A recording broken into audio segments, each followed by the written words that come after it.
Recording in progress. Okay, good morning, everyone. I will hereby call the June 18th, 2026 meeting of the ITS Board to order, and I will welcome our guests joining via YouTube. For those of you joining via YouTube, today's agenda can be viewed via the ITS webpage at www.its.ms.gov by clicking About and then Board Meetings and Agenda link next to today's date. If you are attending via live stream, please send an email to meetingminutes@its.ms.gov with your name and the entity you represent for our minutes to reflect your attendance. And with that, we will move to agenda item number 1, which is approval of our prior minutes, the meeting minutes of May 21st, 2026. Do I have a motion to approve those minutes? Move. Motion by Mark, second by Tom. All in favor, raise your hand and say aye. Aye. Okay, the minutes are approved. Thank you. Agenda item number 2, we have Matthew Livingston, Michael Lowry, Melanie Estridge presenting on behalf of PERS. Thank you for coming and welcome. Good morning. Good morning. Good morning. With agenda item number 2, project number 49611, requesting approval for an increase to the exemption requests for the pension administration system for the Public Employees Retirement System of Mississippi, PERS. The exemption procedure allows agencies and institutions to request exemptions from ITS to handle specific information technology procurement projects that, by law, requires solicitation of bids or proposals without the involvement of ITS. The exemption procedure is designed for projects involving traditional information technology equipment, software, or services which the agency has the in-house resources and expertise to procure. For exempted acquisitions, the purchasing agency is responsible for making the purchase within the dollar amount authorized by ITS. On the CP1 acquisition approval form and for following all applicable statutory requirements throughout the procurement process, including but not limited to those outlined in Title 25, Chapter 53 of Mississippi Code. The Public Employee Retirement System of Mississippi, PERS, began the initiative to implement a new pension administration solution in 2007. The legacy system was developed from 1995 through 1999 in the Forte programming language and was customized to meet the PERS business requirements and processes. On June 30th, 2009, PERS issued RFP number 3570-01, and Sierra Cedar LLC was the awarded vendor. A fixed price services agreement was executed in September 2010 for a fully integrated pension and benefits administration system. Since then, ITS and PERS have issued additional amendments and change orders for application support services since 2010. The agreement expires June 30th, 2026, and PERS is requesting an additional 3 years of support to maintain the continuity of staffing for consistent access to staff familiar with Oracle, PeopleSoft, and PERS pension solution. The staffs of ITS and PERS jointly recommend approval of this amendment for $1,609,100.00, therefore increasing the exemption request for a revised not to exceed total estimated lifecycle cost of $71,216,979.16. From PERS to answer any questions regarding this project are Michael Lowry, Chief Technology Officer, and Melanie Estridge, Deputy Director of Admin Services. Okay, thank you. I see we have Representative Ford joining us as well. So Representative Ford or the board, I welcome your questions and comments at this time. Thank you so much, Chairman. I do not have a question or comment, but thanks. Glad to be here. Thank you. As am I. Thank you. Bart? Good morning, all. Oh, Bart's here too. Hey, Senator Williams. Yes, thank you for joining. Glad to be here. Hope everybody's well. Madam Chair, I have a question. Yes, Mark.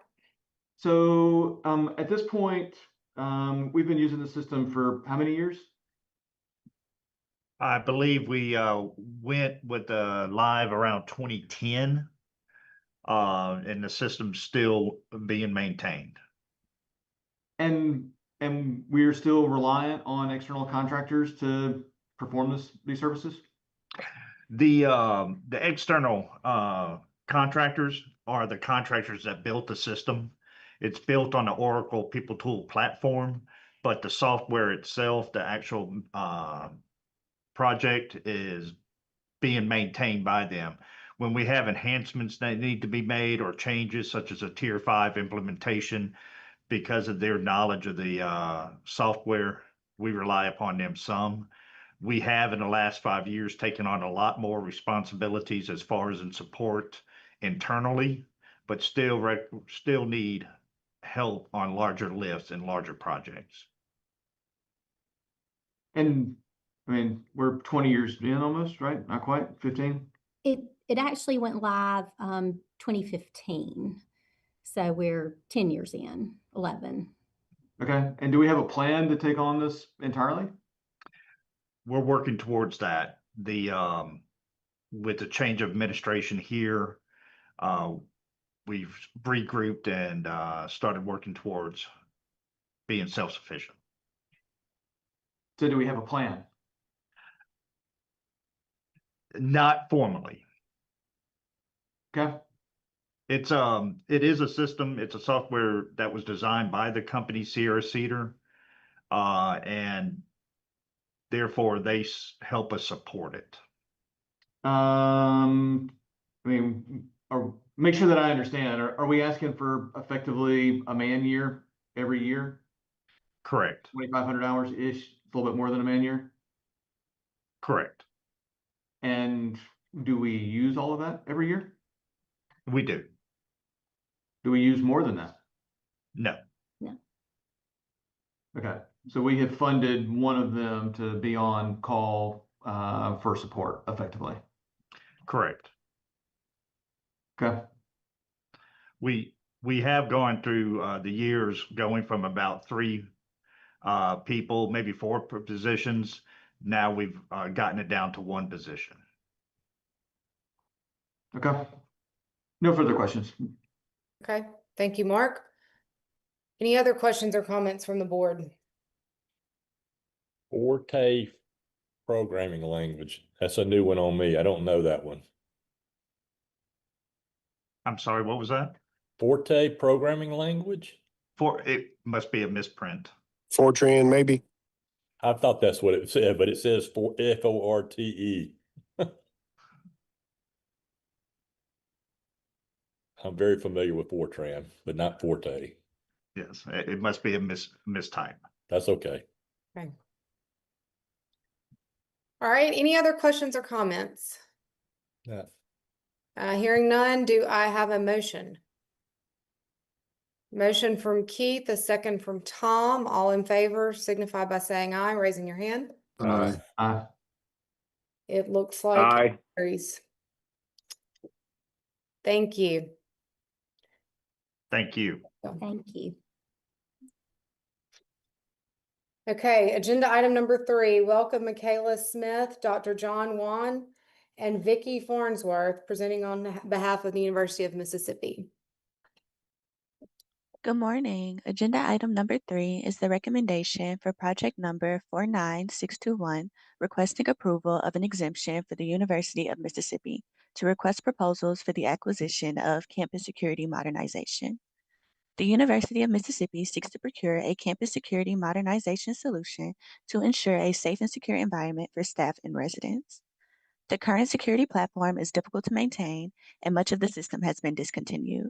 To address these challenges, the university intends to modernize campus security by migrating to the GeneTech platform, providing a more reliable and efficient system.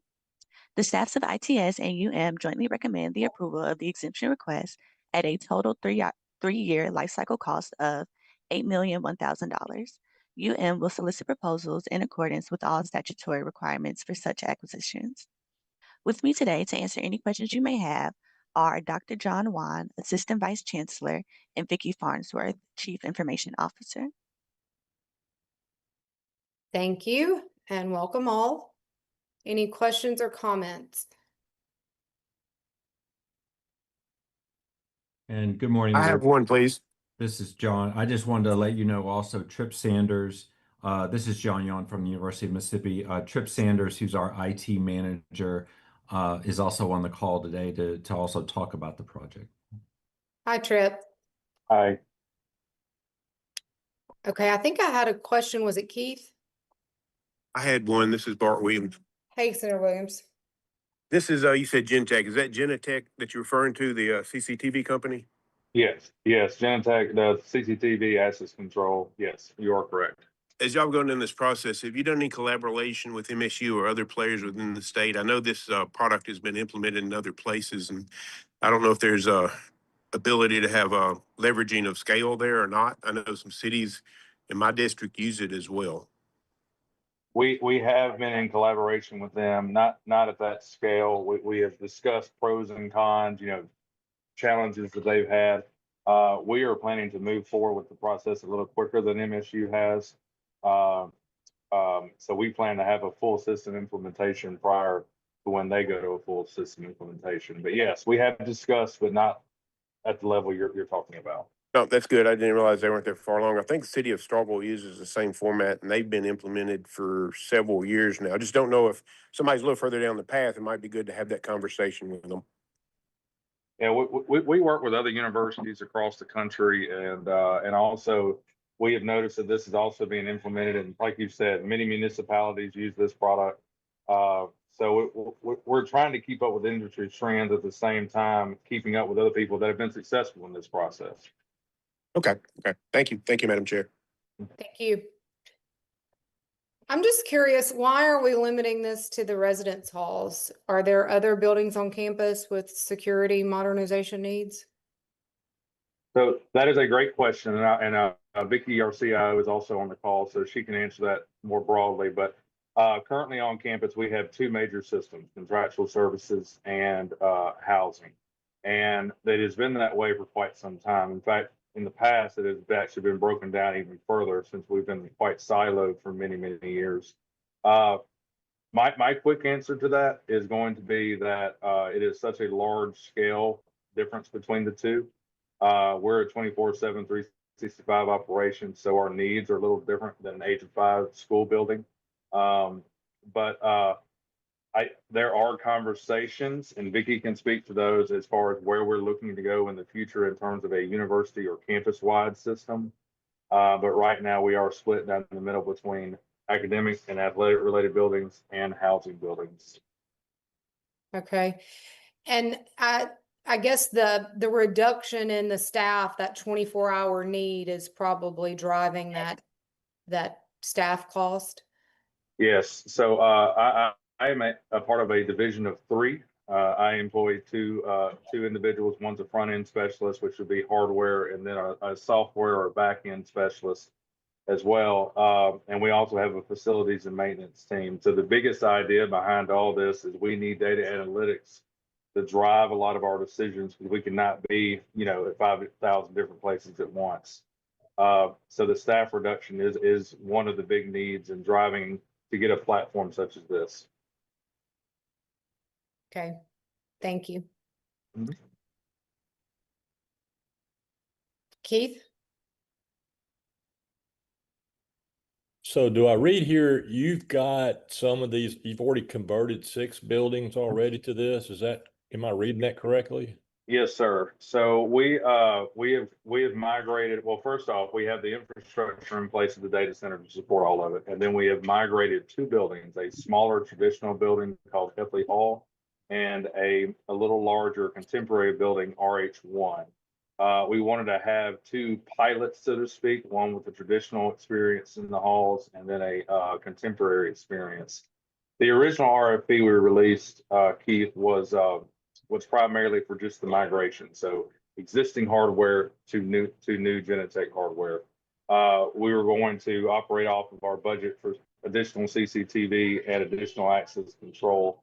However, with this new RFP, as you can tell in the cost amount, we're incorporating all CCTV additional and additional access control, because as we're getting into this project, we're realizing we could use these fixed costs, you know, for the additional access control and CCTV as we go out for bid.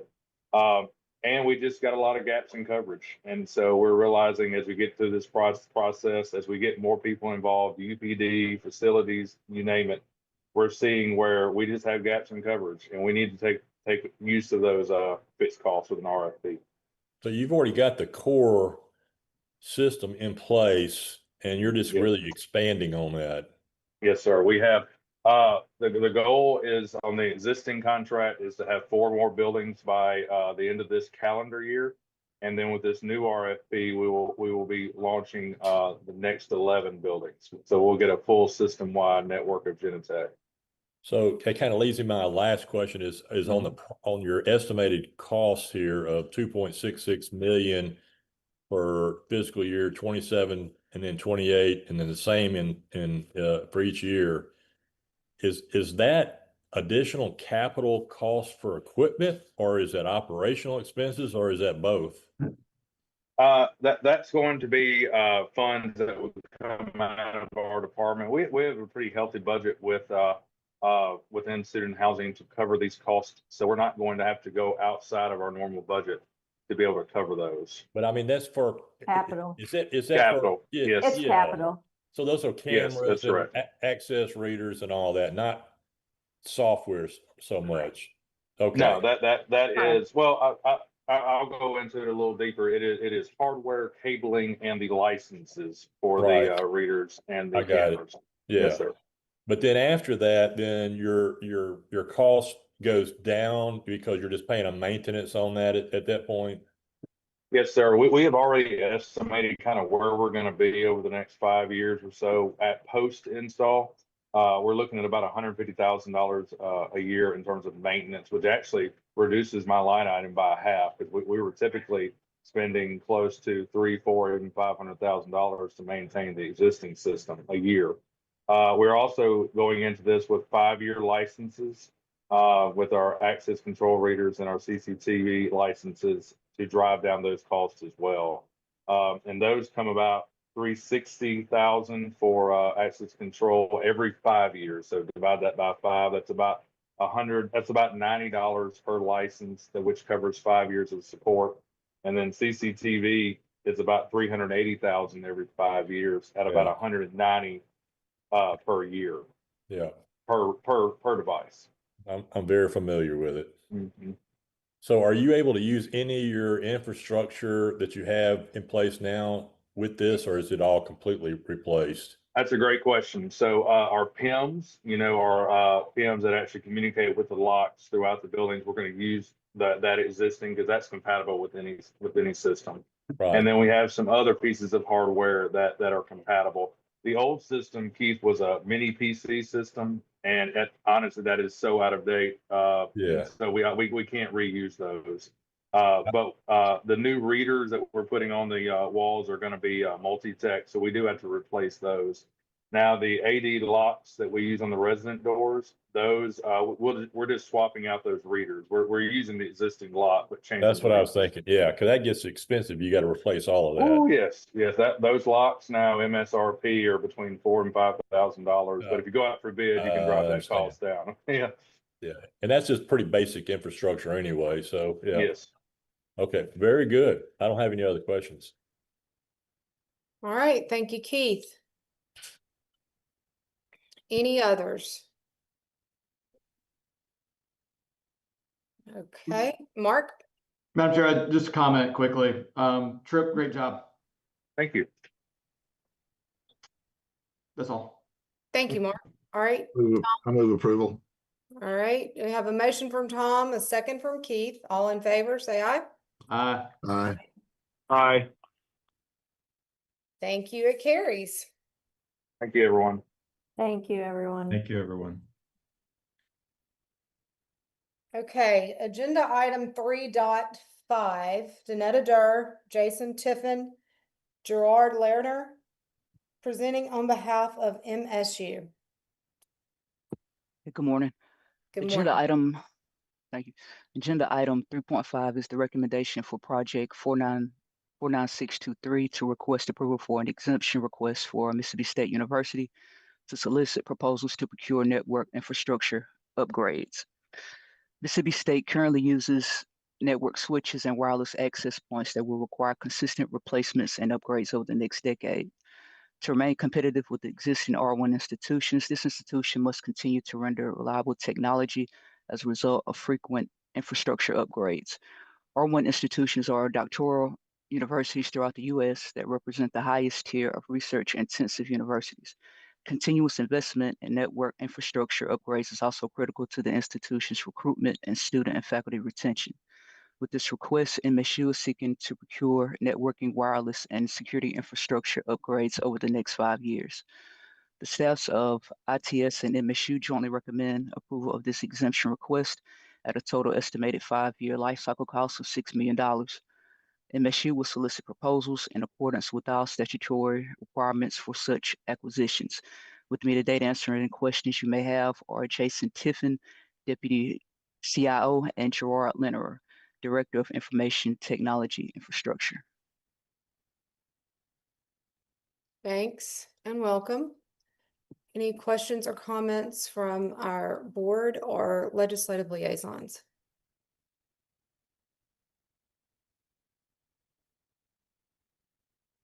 Mark? Within the business case, it says collaboration. So there's currently no existing buying agreements or to support this. Are you guys going to limit the scope so that we can't create that, or are we going to expand the scope so that we could create that? I guess, what do you mean by buying agreements? Mississippi State University actually reviews opportunities to leverage collaborative purchasing models with peer institutions. Currently, no such collaborative buying agreements exist for networking and wireless infrastructure among Mississippi universities. There's a perfect opportunity to fix that. Okay. I mean, I struggle. Okay, maybe I'm in trouble now. The joint procurements with other institutions is really what you're asking about, sort of like with Genetech. We use Genetech, they use Genetech. Are there opportunities for us to leverage all of that together? Am I understanding? Effectively, we also do it through EPLs. I mean, there's a variety of mechanisms, right, that we use to leverage up so that we don't have to do these procurements on a one-off basis and that we can leverage those up and get better pricing potentially, right?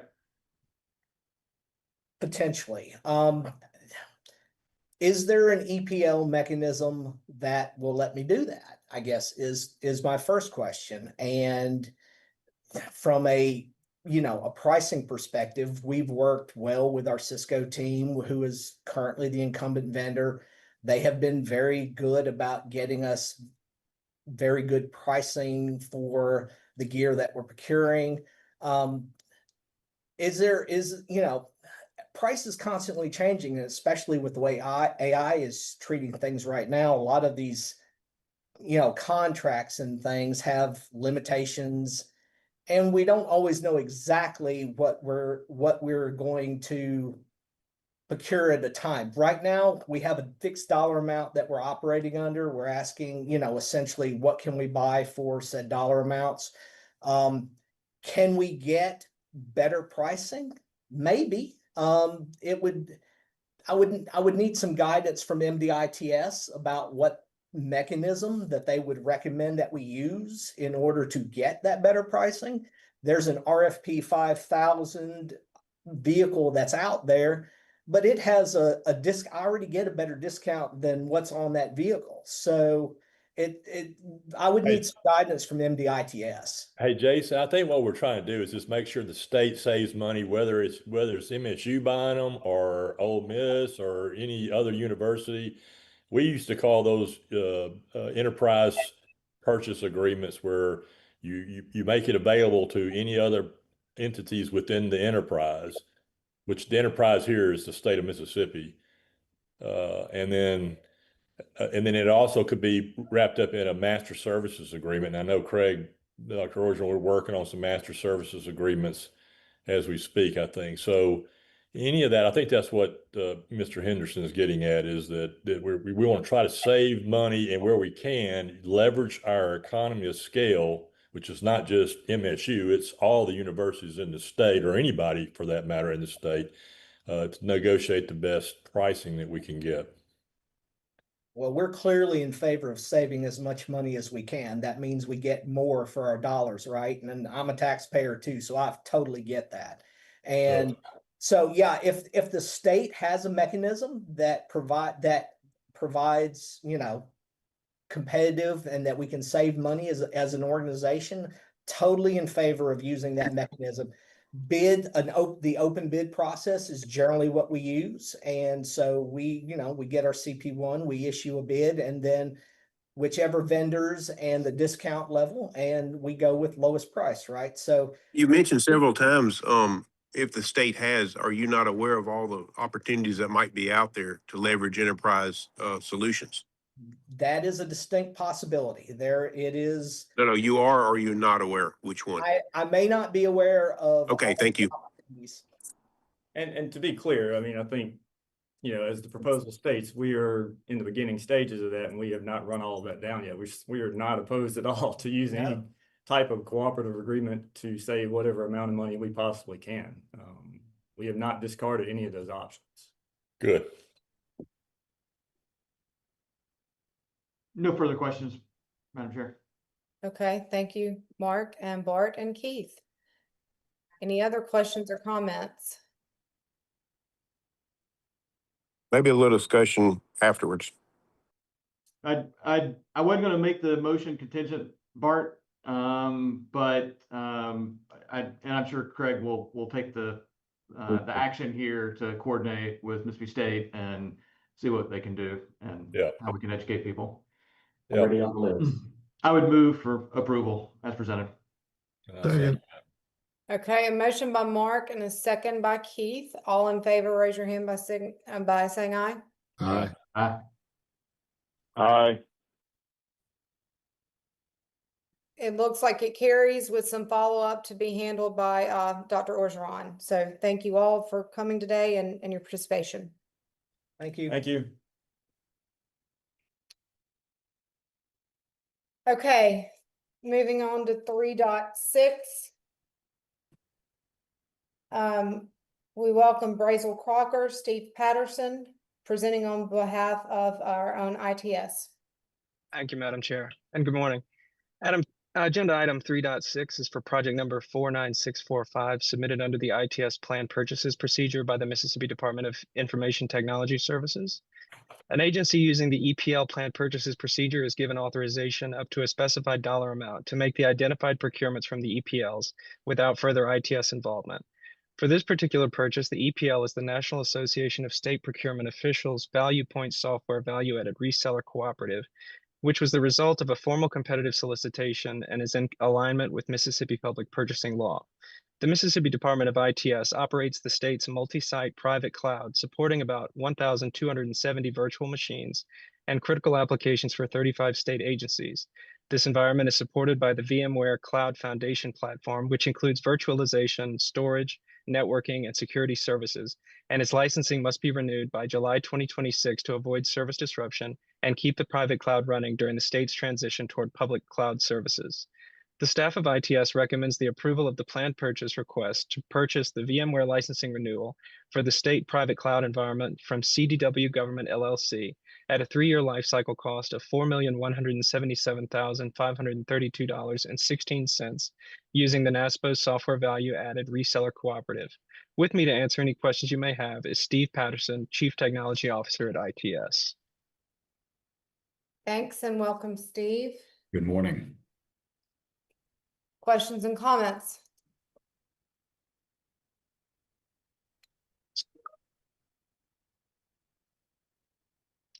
Okay, hearing none, do I have a motion? Move approval.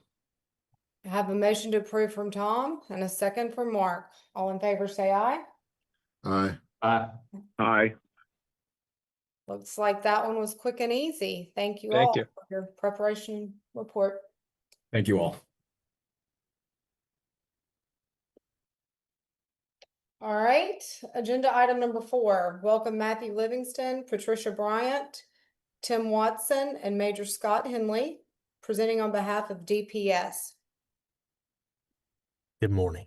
On agenda item number 4, project number 49521-4752, requesting approval for the sole source acquisition of a mobile multi-violation detection and real-time enforcement system and support from AccuSensus, Inc. for the Mississippi Department of Public Safety, DPS. The Mississippi Department of Public Safety is looking to procure a mobile multi-violation detection and real-time enforcement system and support. This procurement will allow law enforcement to have a real-time data feed of traffic violations that pertain to seatbelt offenses, unsafe mobile phone usage, out-of-service vehicles, etc. The heads-up real-time solution will allow DPS to monitor predetermined problematic roadway locations that need additional surveillance. ITS utilizes the provisions of public purchasing law for sole source and emergency procurements of information technology. Mississippi Public Purchasing Law, Mississippi Code Section 31-7-13, specifies that non-competitive items available from one source only be exempted from bid requirements. ITS statute in Section 25-53-5P permits ITS to utilize provisions in public purchasing law or regulations when applicable. Per public purchasing law, acquisitions must meet the following criteria to be authorized as a sole source. The product or service being purchased must perform a function for which no other product or source of services exists. The purchaser must be able to show specific business objectives that can only be met through the unique product or services. The product or services must be available only from the manufacturer and not through resellers who could submit competitive pricing for the product or services. The advertised notice of intent to certify sole source for this project is included as Attachment B. ITS staff thoroughly reviews sole source certification requests, determining if competing products and/or services exist. If the review confirms the sole source, then a sole source advertisement is issued, giving interested parties an opportunity to identify competing products and/or services. Based upon the results of the sole source advertisement, ITS either certifies the request as a sole source or conducts a competitive procurement. On May 26, 2026, ITS advertised notice of intent to certify sole source number 4752 for DPS for mobile multi-violation detection and real-time enforcement system and support. No objections were received from interested parties. Therefore, ITS is certifying the request as a sole source pending ITS board approval. The staffs of ITS and DPS jointly recommend AccuSensus, Inc. as the sole source provider of a mobile multi-violation detection and real-time enforcement system and support at a total 3-year life cycle cost of $2,052,000.00. From DPS to answer any questions regarding this project are Patricia Bryant, Information Technology Project Manager, Tim Watson, Chief Information Officer, and Major Scott Henley, Deputy Director of Commercial Transportation Enforcement. Thank you, Matthew, and welcome others. Questions and comments? Madam Chair? Yes, Mark? Thank you, gentlemen. Thank you for being here. I sent obviously in a variety of questions in advance of this. Do you have any problem with having those answers pulled into the public record? No, sir. No, sir. Thank you for that. Can you, in just a few short words, describe what this system is intended to do? Can you hear me? Gotcha. Loud and clear. Yes, sir.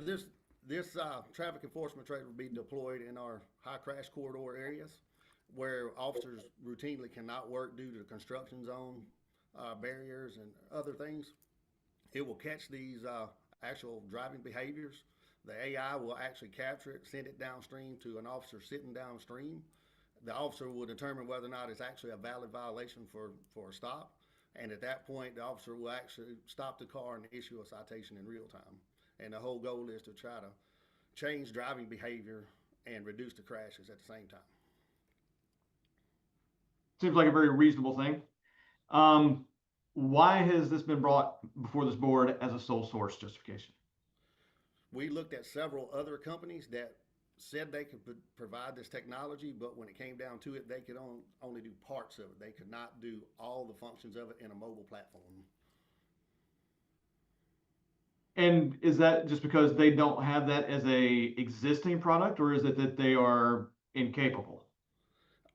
Just not as an existing product. This is fairly new technology that has been deployed in 5 other U.S. states, and they are seeing huge reductions in traffic crashes. And so far, this is the only company that can provide this technology that we can find anywhere. And have they provided to you false alarm rates and efficacy of the technology? No, because the false alarm rates are really going to be determined by the human factor. The AI just captures the data, sends it downstream. The officer actually reviews it in real time and goes, okay, this is a valid violation. We can stop them now. And so is this intended principally to enforce for the larger commercial motor vehicles, or is this for all vehicles? This is going to be for all vehicles.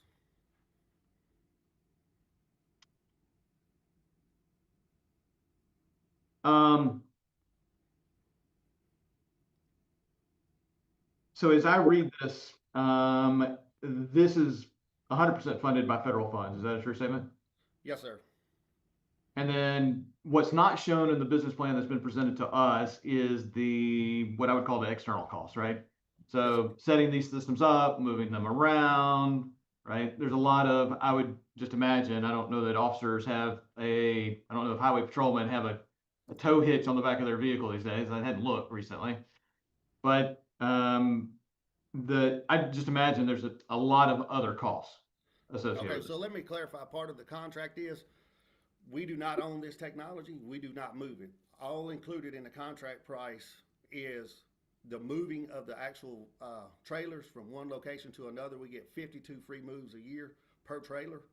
And so we have no contact with the trailer whatsoever other than logging into the website to see the results of the violations. Interesting. So at the end of the year, at the end of the contract, do we own these systems, or are we leasing them? No, we are basically leasing them. Got it. Given that we don't really know exactly how well this is going to work and we don't have good data on that, why would we do this as a 3-year contract and not as a 1-year contract? Or have we done this are we saying that these are option years? Well, there's an option to extend it past the 2 years, but in the original grant proposal that they awarded us, it was for a 2-year contract. And we wanted the option to be able to renew to secure more funding as the years progress. And we do have a very good data out there from North Carolina and Minnesota both on how effective these trailers are. You can actually Google that and see it on the internet. In some cases in North Carolina, they reduce crashes to 0 over an entire year by deploying these trailers. And what's the principal mechanism by which they've done that? Because a lot of times you can't see the violations from a patrol car, but if you have the camera system overhead, now you can actually see the truck driver on his cell phone. You can see the children standing in the front seat of a car on 5 lanes of traffic. So all of that makes a big difference. Does a company? I'm having a hard time hearing. I'm sorry, Keith, go ahead. I'm sorry. I was just saying I'm having a hard time hearing Mr. Henley. It just very, very low volume. It's a little low for me as well, Keith. I'm not sure if you could adjust his microphone gain or not, but I can hear you fine. Maybe just Scott, if you get closer to your microphone, it might be better. And others, I don't know if you're having a trouble or not. I can barely hear you. Now you're on mute. Yeah, all the way down there. Sorry about that. I was trying to adjust the gain. Can you hear me better now? It's just a little bit. Go ahead, Mark. I'm sorry. I didn't mean to interrupt you. No, quite all right, Keith. I did have a question though. If you're thinking, I can ask it. Absolutely. Definitely, Scott, I support this wholeheartedly. I think, using technology to try to improve behavior and cut down on wrecks and accidents is a great thing. But I go back to the basics of what we do here, and I just asked this question. I don't have enough information to really determine what is right or wrong, but when you say that the other vendors did not have all the pieces, parts to do this, when you go through a bid process, it kind of shakes all that out because it balances out what they can provide technically and what they charge and costs, and you kind of factor all that out to determine what is the best case solution for us to choose from. And this may be the best. Y'all may have done that, but so we're asking for a single source solution. I mean, is there any way these other vendors could provide a better overall package if they were submitted through a bidding process? Well, I think that what they would do is they would respond to the sole source certification publication and say, wait a minute, we think we can do better. I mean, that's the reason we publish. Yes. Scott, just pushing on that just a little bit more. So the external costs that are external to this $2 million, are those funded by a federal grant as well? Yes, we have overtime funding for these projects that come through federal projects, correct. And how much of that funding has actually been released for, I'll say 2026, 2027 at this point?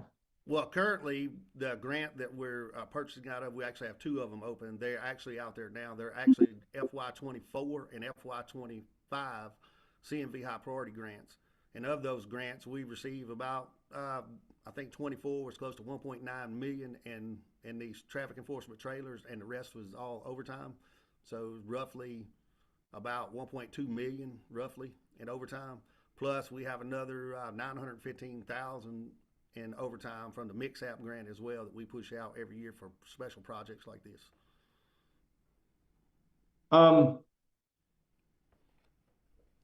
The data that this company collects in the contract that you're going to sign, are they precluded from using that data for changing their models or training their AI? That's not really a question I'm familiar with. That would be more of the subject matter experts would that deal with these kind of contracts. So I'm going to leave that to our IT to determine that. Who would that be? Is that a Tim question? Yes, Traditional question? I don't have that answer right now.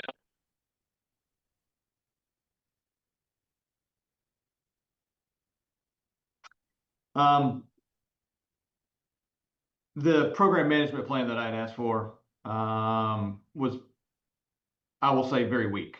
I would like to see that fleshed out significantly more.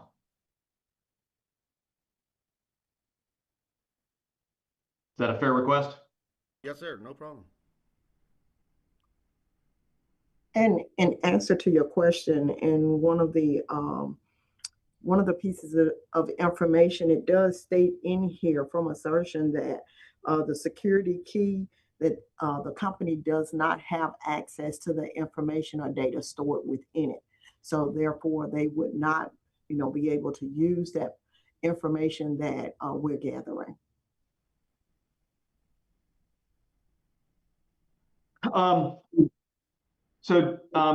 My only caveat at this point, I am willing to support this under the following. The data I would like to see published. So a combination of and within the grant I thought was actually exceedingly well written, and I appreciate you sending that. That was very critical for my assessment. I want to see real data. So in these areas where these are deployed, what are the real violation rates? How many people are ticketed and for what violations they are ticketed for? And then over the period of time over which these are being deployed, I want to see how many people have been saved. How many, right? What is our accident rate? How has that gone? Are they effective? See, I got a couple of others, but they're along that same line. I am happy to send those in to you. So, I have concerns. I'm deeply engaged in this kind of technology. False positive rates and false negative rates are critical to how we deploy this kind of stuff. And I would want to see the data that's, supports that. Yes, sir. I'm sure we can take care of that because the grant's going to want us to report all that information back as well. Yep, I don't need to see super fancy reports. I mean, enough that we can put them in public, but I would like to see it published in a way that we can present it to the state of Mississippi and that, people can appreciate it and understand it. Yes, sir. Okay. No further questions. Mark, was that a motion to approve subject to contingency or with follow-up or no motion at all? I mean, I would say approval contingent that we, get the data, but the data is well in the future. So it's effectively without teeth at this moment, right? But we'll leave that for ITS to follow up on as this goes forward. So I'll make a motion to approve it. Okay, Major Henley, do you know how often, how frequently you'll be reporting that data to the grantor? Yes, ma'am. We report once a quarter on the Okay, federal. so you could do that to ITS as well, that frequently? Yeah, no problem. Okay. All right, Dr. Orgeron and staff will note that, and we have a motion to approve as is. I just have one I'm gonna second the motion. I just have one comment as well, and that is it'd be great to add to the capability of this thing, all of those drivers that have their windows blacked out, which I think is a real safety concern as well. Oh, that's interesting. You and I feel very similarly about that. Me too. It's very frustrating. Now, and on the other side, deploying technology like this could actually incentivize people to actually black out their windows. Which would mean that we can pull them over and tell them to park it till they fix it.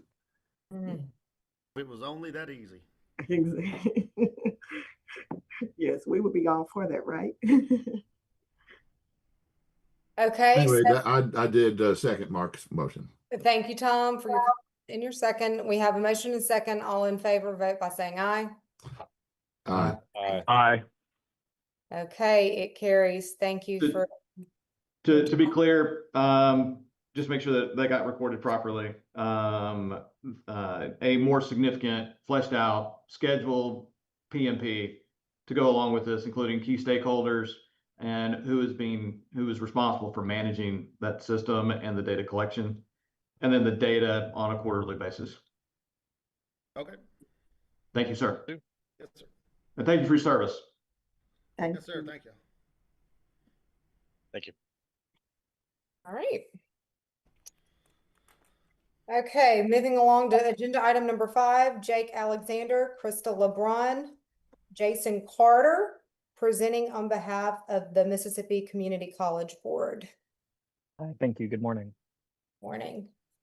Today we'll be requesting approval for the continuation of an increase to the agreement with BrainFuse LLC for a virtual tutoring solution for the Mississippi Community College Board. The Mississippi Virtual Community College is a consortium of Mississippi's 15 community colleges established to expand educational access through shared faculty, courses, support services, and technology.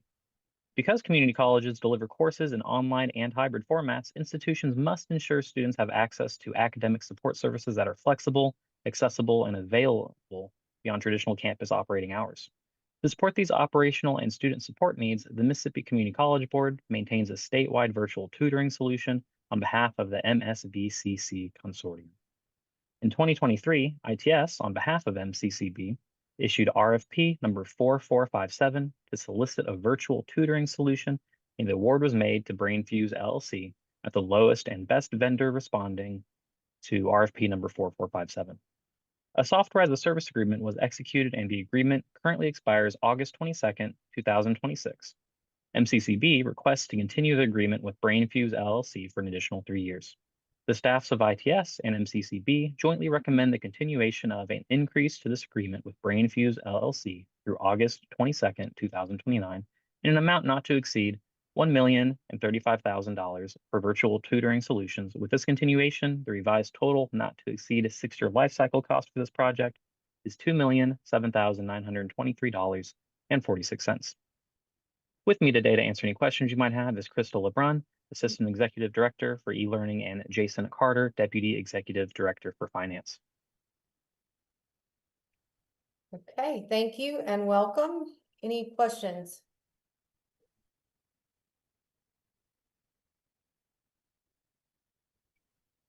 No questions? Any comments? Any requests for supplemental information? All right, hearing none, do I have a motion? So moved.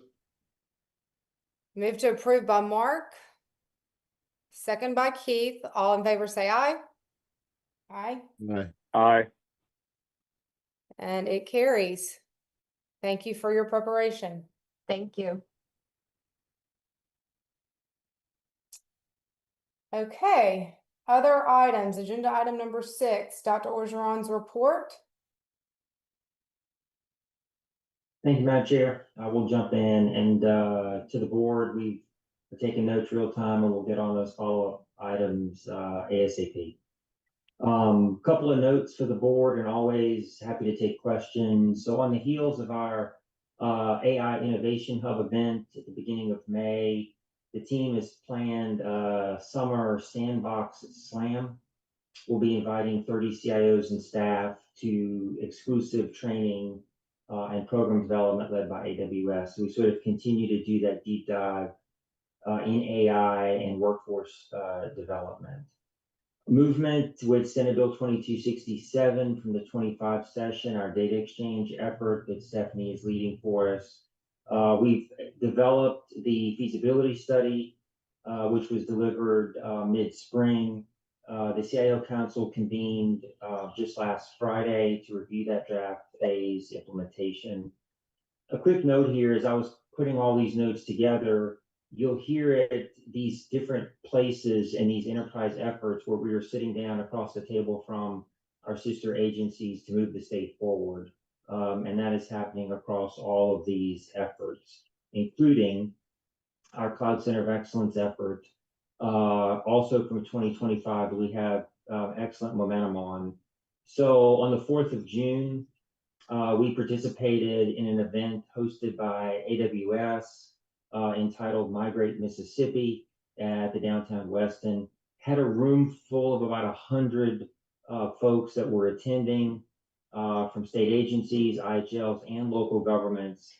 And the point of the day was to do a deep dive in not just ITS's vision for the CCOE, but to hear from AWS and the program they're bringing to the state of Mississippi to offset costs for cloud assessment and migrations and get that program going.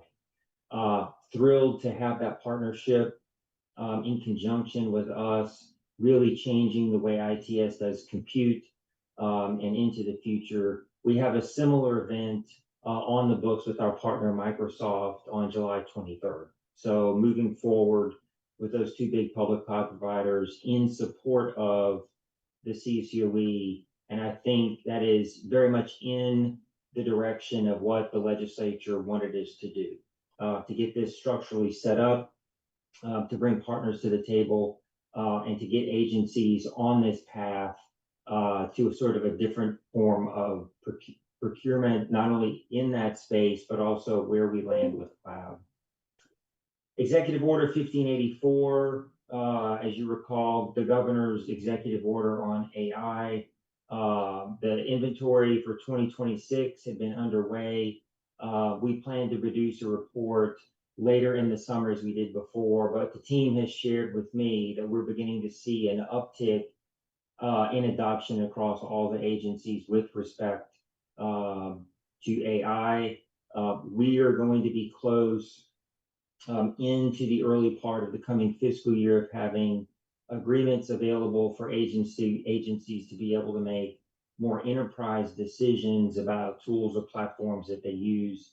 And that feels very much appropriate for where we are.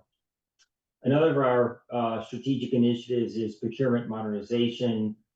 keeping with the theme on the data exchange, we continue to meet with the Advisory Council for Procurement Modernization, even after the initial roadmap was developed. Our last session was on May 28th. We're briefing the 30 of the largest agencies that are working with us on this.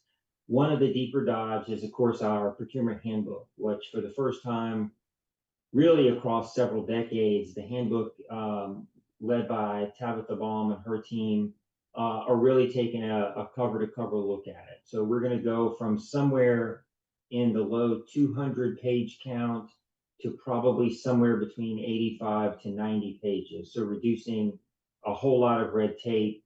And hopefully this was a big lift for us in modernizing procurement, in addition to, as come up earlier in the meeting, the development of new cooperative procurement models. We believe that we are approaching a comment period, probably this July, coming up pretty soon, with an anticipated effective date of the new handbook of January 1. In that interim period, when we submitted through the Administrative Procedures Act, in August, the PMAC group will specifically be able to sit down and see these changes. Now, in my return to ITS, and I would say at least for the last 18 months, we have been doing deep dives with state agencies on procurement modernization. The handbook is a specific effort in that overall effort, and we'll do a deep dive with those teams in August, and I'm looking forward to it. Two of our new bills I wanted to mention to you that, well, I guess in 12 days will be the law. Technology optimization, Senate Bill 2653. The team at ITS, since sine die, has been putting a plan together, and we plan to kick off the development of that program on June 30th. A subsequent bill this session, Senate Bill 2654, a State Security Operations Center. That program formally kicked off at ITS Monday of this week, June 15th. Both of these efforts are strategic. Both of them are significant in us doing things different, and we will, as always, keep the board plugged into that. Those exact topics or topics like that were part of the Mississippi House of Representatives Select Committee on Government Efficiency meeting, which convened on the 3rd of June. I was traveling, and our very own Stephanie Hedgepeth led the presentation for ITS. Human Services, the Department of Health, Child Protection Services, the Department of Transportation, and the Office of the State Auditor were also there. The Select Committee is chaired by Rep. Hank Zuber and Steve Lott. So we had a chance to participate and have these conversations about how to move the state forward. And the team is doing a debrief and putting together a document that the Select Committee has asked for, specific to 3 priority areas: budgeting, personnel, and procurement. And we will do that and share that data with the board. A couple of heavy lifts in the survey world. The team, I think, did a fabulous job on the digital state survey, which is every other year. And it's a significant lift in that we ask for participation across all of government to put our very best foot forward in terms of what Mississippi is doing. And we will keep the board plugged in on that effort. Similarly, NASCIO, the National Association of State CIOs, does an annual survey, which is very informative. We participated and submitted that on the 13th of June. ITS continues its very, very productive relationship with the Mississippi Artificial Intelligence Network and co-hosted a training workshop on the Gulf Coast on May the 29th that's centered around Anthropic. So we are working with Maine to put on as many of these as we can, in addition to where we're going with procurement vehicles for agencies to be able to make these decisions. As you know, but I'll mention to you, we stay plugged into NASCIO and NASDD. The NASCIO Leadership and Emerging Leaders Summit is going to take place in Cincinnati later in the month of July. We will be attending as a team, and ITS was exceedingly well represented recently at NASTD, the National Association of State Telecom Directors in Austin. Our very own Steve Patterson serves as the president of that region. I'm very proud of that leadership role. And I got a lot of kudos from many friends across the country that attended and viewed ITS's presentation about the state of Mississippi. In that exact same vein, from a leadership perspective, Stephanie Hedgepeth, our Chief Strategy Officer, is stepping into a new role, president of the Women Plus Tech in Mississippi, forming a leadership team and launching this fall. So very, very proud of how ITS locally and nationally is taking part in the tech and public sector communities. And we'll keep you posted on that. One last thing, Madam Chair, we have 4 ITS retirements coming up. And I wanted to kind of mention these folks, of course, many of whom I've known for many, many years, and just sort of with the board and publicly give them kudos for their service. Debbie Britt, 35 and a half years, all with ITS. Cam Proctor, 29 years, 22 with ITS. Randy Riddle, 20 years of service, 13 at ITS. And Mary Wallman, 14 and a half years, all with ITS. We will, of course, miss them terribly. ITS is a pretty tight place, and we work very, very well together. We wish them well in their retirement. That is it for me, Madam Chair. Lots going on. Happy, as always, to take any questions or direction from the board. Here on the retirements. Thank you all, and thank you for that report. That was a very meaty report. I guess we go straight from session into summer, which seems like a busy season for all things ITS. For sure. So good to hear the good work you all are doing. This is my passing of the baton, so it is my last meeting to serve as chair, and I thank you all for your support, participation, engagement this year. You've made it easy for me. And I will now take any nominations from the board for the next chair and vice chair. Historically, Bill Cook would roll into the chair seat as he has served as vice chair the last year. And then based upon tenure, next up would be Keith in the vice chair slot. So welcome you all. I'm happy to entertain any motions in the next, the slating of the next officers. Well, since Bill is not here, I nominate him. I am here, just not physically there. Well, that's what I'm saying. You know, if you're not physically here, then There you go. There you Bill go. was This such is a sort of what kick you happened into to the Crystal position. last year. He is such a There you dedicated go. servant that he joins from Australia. I would second Tom's nomination of Bill as incoming chair and as Keith as incoming vice chair. Yeah. Okay, a motion and a second for Bill as chair and Keith as vice chair. All in favor, say aye. Aye. Aye. Any opposed? Glad there's none. Welcome, Bill and Keith, to the new chair and vice chair spot. Thank you. All right. Okay, agenda item number 8, we need to authorize board expenses, and who will be presenting that? I think it's just a motion, isn't it? So I It's just move to approve, Yeah. was it per diem and whatnot? Yeah, per diem travel expenses for the board members to per diem attend our travel regularly scheduled meetings. Okay, so motion from Mark, a second from Tom. All in favor?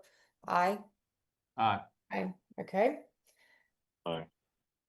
Thank you for that. And then we will verify our next meeting, which is currently scheduled for Thursday, the 16th of July, and that will be in person there in Jackson. Plan I to be plan there. to be available. Plan to be there. Yeah. I plan to be there. Okay, We're all very gonna good. plan to be there. We should have a full crew. All right. Madam Thank Chair, I'm sorry for interrupting you. There's a second part of that item too. There was a board schedule for the fiscal year of 2027. If you guys can just confirm. Okay. We just Oh, confirmed here it. it is. Here we go. Okay. Yeah. So we, with the July 16th meeting and then the rest of the meetings for the fiscal year. Yes, ma'am. Okay. Thank you for pointing Yes. it out. And we will alternate virtual and in person per this schedule. So I think we will, Do we yeah. need a separate motion for that, Holly? Did we miss that? No, sir, I don't think so. I think we can Okay. just Just verify acknowledge form it. for in person and confirm receipt of the schedule. And Confirm receipt. Confirm Got receipt. it. Okay, Yeah. and thank you to our legislative liaisons for their attendance and participation today. Senator Williams, I'm sorry I overlooked you initially. I don't get everyone on one screen, but we're always All welcome good. to have you join us and appreciate your input. And with that, I believe we are adjourned. Okay, Good. See you Thank next you. thanks. Bye-bye.